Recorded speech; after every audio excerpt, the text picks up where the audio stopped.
Welcome, doctors. We are beginning the Zoobiquity Conference and are delighted to have all of you here at this first UC-wide, interdisciplinary, species-spanning endeavor. Today's event is presented jointly by the UCLA School of Medicine, UC Davis School of Veterinary Medicine, the University of California Global Health Institute, and the Los Angeles Zoo and Botanical Gardens. And this is truly a UC-wide event. We have in attendance faculty, house officers, and trainees from UCLA, UC Davis, UC San Francisco, UC Santa Barbara, UC San Diego, and UC Irvine today. I'd also like to personally acknowledge Dr. Phil Nelson, who is the Dean of Western University School of Veterinary Medicine, and the many students from Western who have joined us here today. Well, you may be interested to know who you are. Sitting around you today are physicians, veterinarians, nurses, public health officers, veterinary students, medical students, and a biologist or two. Approximately 60% of you come from the human side of medicine, and 40% of you are represented from the animal side of the species divide. It is our intention today to bring together fields which share much in common and are positioned to benefit tremendously from one another, but whose members interact far too infrequently. Today, we literally want to start a conversation between veterinarians, human physicians, biologists, and others caring for the same diseases in different species. We are asking you, the participants in this inclusive, boundary-breaking endeavor, to consider a new pan-species global approach to medicine, an approach which pulls our focus away from the individual patient in front of us towards the critical reality that the health of all of the species on Earth is interconnected. Before I go any farther, I want to acknowledge my co-chairs from UC Davis, Drs. Patricia Conrad and Cheryl Scott, who have been instrumental and tireless and remarkable in making today's conference happen. And I quickly want to just re-acknowledge my incredible team who has truly worked tirelessly: Kate Kang, Wesley Friedman, Cynthia Chung, Julio Lopez, Meredith Masters, and Annie Ha from the CME office, from Joyce Freed's office. Thank you, thank you, thank you. So before we begin the guts of the program, I'd like to introduce the deans of our institutions, Dr. Eugene Washington and Dr. Benny Osborne. Dr. Washington, Dean Washington, is Dean of the David Geffen School of Medicine at UCLA and Vice Chancellor, UCLA Health Sciences. Months ago, when I shared the idea for this conference with Dr. Washington, he instantly got it, and I am deeply grateful to him for this tremendous support. Dr. Washington.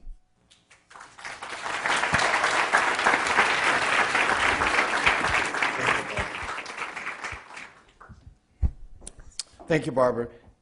Good morning. Come on, for an august group like this, I can get a more energetic response. Good morning. Good morning. Thank you. I have been at UCLA now for not quite a year, a little over 11 months, and I have participated in many conferences in this room, and never has this room been overflowing as it is today. So I want you to know that you're bringing some magic to our institution by coming together with your energy today. And I suspect that this sold-out crowd represents the fact that, one, this is a topic that has truly captured your imagination, as I'm sure it has captured the imagination of others who couldn't make it and those who, in fact, tried to but were turned back, regrettably so. And also, I suspect it's because this conference is long, long overdue. So on behalf of everyone at UCLA, we would like to, again, welcome you to this conference and to our community. Again, emphasizing that we have colleagues here from the UC system. I would like to particularly welcome our colleagues from across the UC system, and especially my counterpart and my colleague here, the Dean of the UC Davis School of Veterinary Medicine, Dr. Benny Osborne. I saw Dr. Glazer earlier from UCSF, and I'd like to welcome her. And I've met many other colleagues since I've been sitting here, and since I've arrived this morning from UCLA, and I'd like to welcome you as well. In addition, I understand that we have one of our co-sponsors is the Los Angeles Zoo and Botanical Gardens, and I want to welcome its chief veterinarian, Dr. Curtis Ng. And I would be remiss if I didn't, at this point, at least acknowledge the real mastermind behind this event today, Dr. Barbara Horowitz. And it is definitely a team effort. And she'd be the first one to acknowledge that the success in planning this is a result of the team effort. And I've met few of the people involved. One I'd met earlier in the year, late last year, young Wesley Friedman, who you will get to meet. And I just met one of our faculty members, Dan Bloomstein. But at the end of the day, it's all about vision and leadership. And I want to give you a round of applause for pulling this together.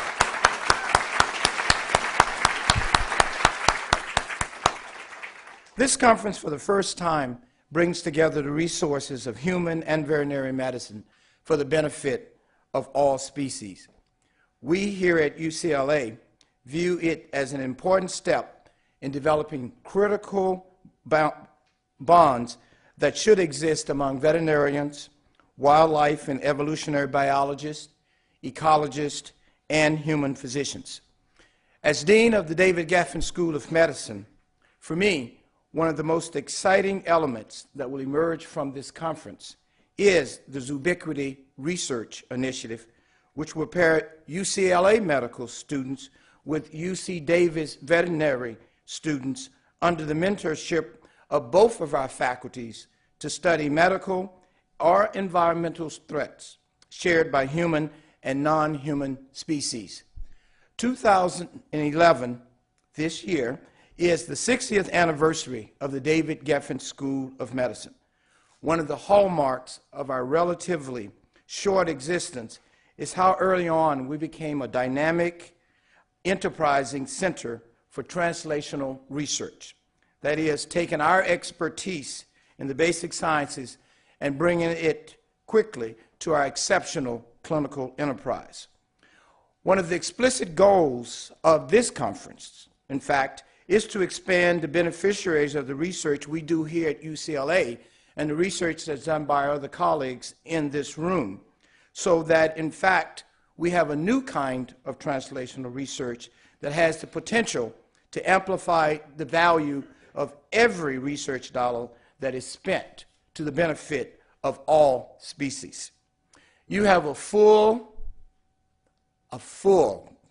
and for what I can feel in this room, exciting day ahead of you. Next year, when I look in the Oxford English Dictionary, I'm going to look for the new word, zoobiquity.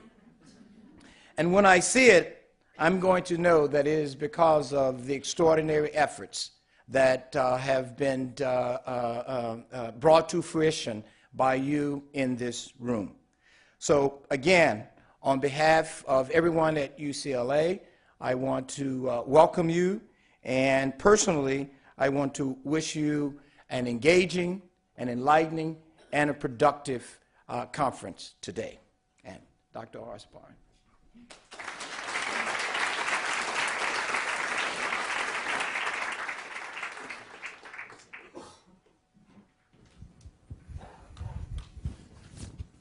Well, thank you. It's really a great pleasure to be here with you today, and I also want to acknowledge the fact that UCLA and Dean Washington is hosting us, and I also want to acknowledge the hard work that Dr. Natterson-Horowitz, Dr. Pat Conrad, and Cheryl Scott have put forward as they have helped organize this. This is really a very exciting opportunity for us to really step out and do some creative thinking as we go through this process today.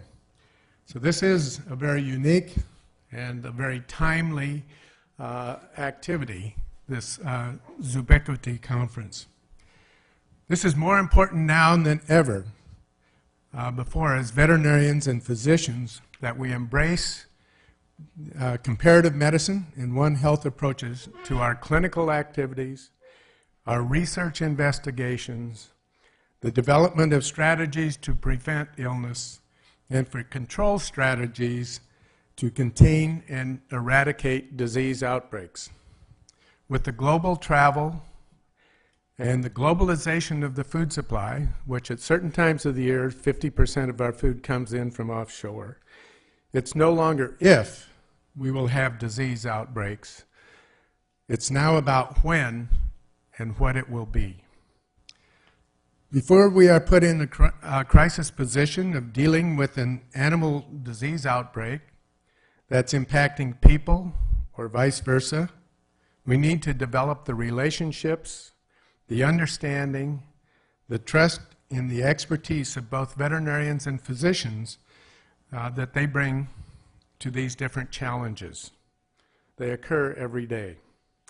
We have a responsibility to work together, to set aside traditional professional boundaries and build bridges to expand and expedite comparative approaches to improve animal and human health.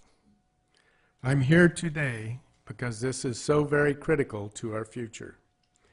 For more than 30 years, the UC Davis School of Veterinary Medicine has been pioneering endeavors in One Medicine, One Health.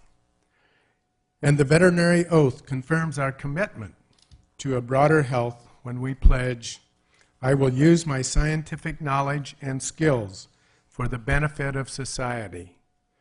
So we go beyond just our animal companions and animals that we use in a variety of different ways. This vow has never been more important than it is today.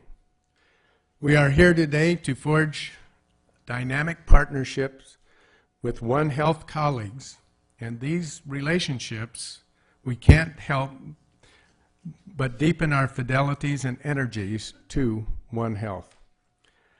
I believe you will leave here having experienced a tremendous program full of information, expertise, and perspectives to change how we look at comparative medicine and hopefully spark new ideas and energy in each of us to foster new collaborations and partnerships.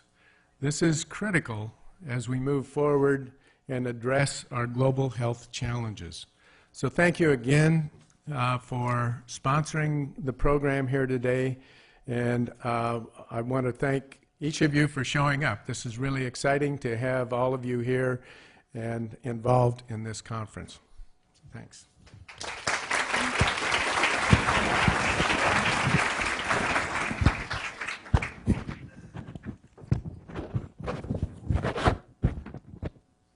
Thank you, Dr. Osborne. That was wonderful, and really is a perfect lead-in to a special person who's going to say a few words next.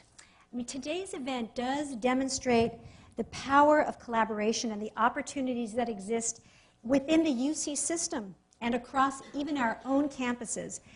Our next speaker's presence here demonstrates the power of crossing not only the species divide, but the departmental divide. Because opportunities often emerge when we reach out beyond our focused disciplines and consider alternative perspectives on the same concern. So it is with great pleasure that I'd now like to introduce Dr. Daniel Blumstein, Chair of the Department of Ecology and Evolutionary Biology here at UCLA. Dr. Blumstein.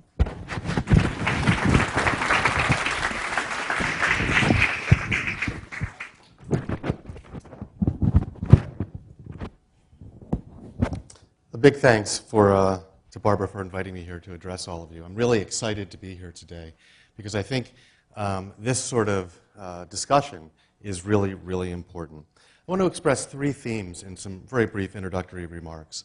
The first theme is that we're really close. Here at UCLA, the medical center and life sciences are literally steps away from each other. 121 steps from my office to the School of Medicine, I've counted. Intellectually and academically, we're close too. In fact, many of you sitting here today might have studied ecology and evolutionary biology as an undergraduate. Yet surprisingly, there too few collaborations between MDs and evolutionary biologists, here or elsewhere. And this is puzzling because the second theme is that diversity matters to all of us. In the Department of Ecology and Evolutionary Biology, we study diversity. We study the 3.5 billion years of life, all of life. And some of this life has been successful and some's not been so successful. And these evolutionary and ecological insights about success and failure have important implications for medicine and human health. Evolutionary biology can be viewed as a Rosetta Stone for translational research. A deep understanding of evolution is the glue that holds Zoobiquity and other enterprises like this together. It provides a timeline, and it helps us to consider the ancient impacts of habitat and environment.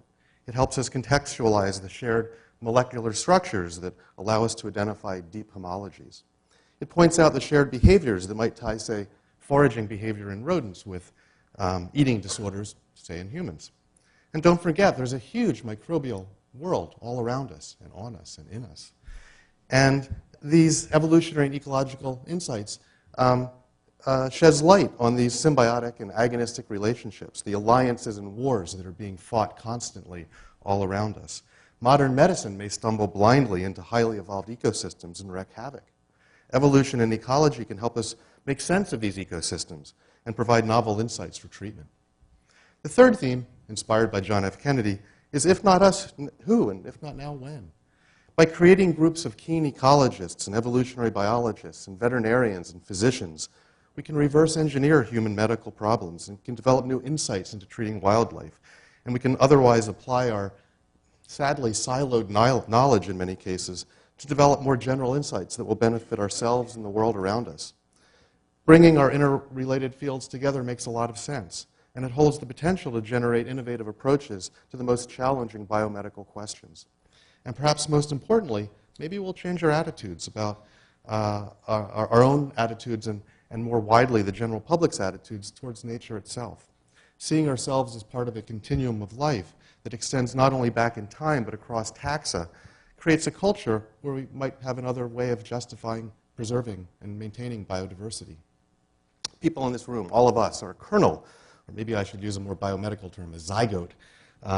So let's nurture this zygote, and let's help it grow and thrive, and let's work towards meaningful translational research that crosses disciplinary bounds and species bounds.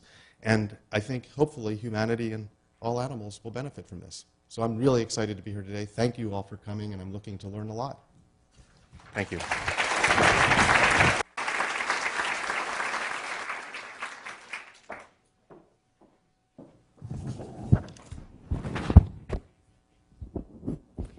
Thank you, Dr. Blumstein.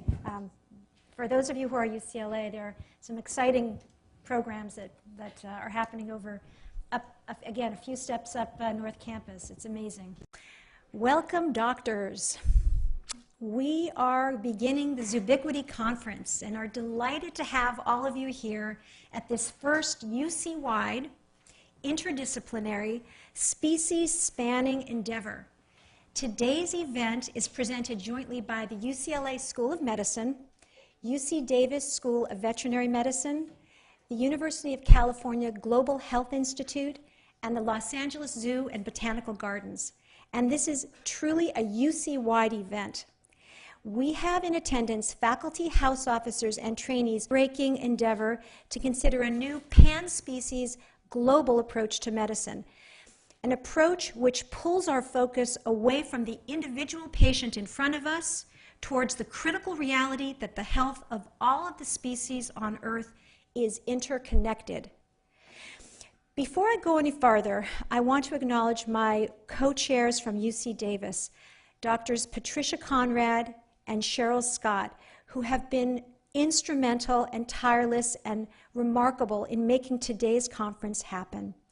And I quickly want to just re-acknowledge my incredible team who has truly worked tirelessly. Kate Kang, Wesley Friedman, Cynthia Chung, Julio Lopez, Meredith Masters, and Annie Ha from the CME office, from Joyce Freed's office. Thank you, thank you, thank you.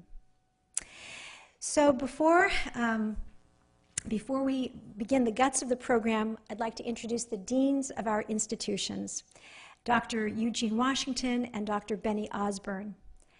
Dr. Washington, Dean Washington, is Dean of the David Geffen School of Medicine at UCLA, and from UCLA, UC Davis, UC San Francisco, UC Santa Barbara, UC San Diego, and UC Irvine today. I'd also like to personally acknowledge Dr. Phil Nelson, who is the Dean of Western University School of Veterinary Medicine, and the many students from Western who have joined us here today. Well, you may be interested to know who you are. Sitting around you today are physicians, veterinarians, nurses, public health officers, veterinary students, medical students, and a biologist or two.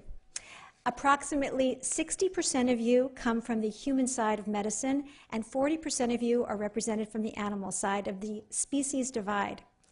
It is our intention today to bring together fields which share much in common and are positioned to benefit tremendously from one another, but whose members interact far too infrequently.